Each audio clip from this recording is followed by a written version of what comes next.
Remember how I told you that Lee Van Cleef tried a big American homecoming at the beginning of the 70s with films like El Condor? It didn't really take, and he went back to making Italian action films, some great ones, by the way. Well, around 1980, American filmmakers heard from casting director Caro Jones that Lee was going to try another big U.S. homecoming. And those filmmakers bit, hiring Lee for The Octagon, a Chuck Norris vehicle, and for Escape from New York, directed by John Carpenter. Those films were released in 1980 and 1981, respectively. So Lee had finally transitioned out of Italian cinema, right? Not necessarily.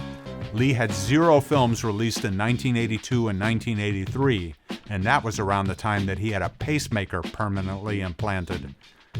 When he returned to making feature films after the 2-year break, he was no longer appearing in relevant mainstream American cinema, but in international B-movie actioners that didn't have much of a shot at playing theatrically in his home country.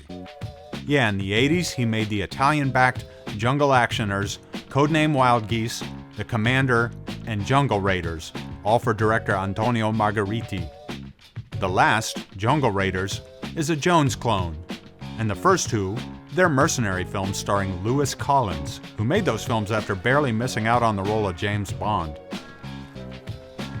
Lee died at the very end of the decade, December of 1989, so who knows if he would have continued making more Italian films in the 1990s had he lived. He might have finally gotten rescued from B-movies of any nationality, actually.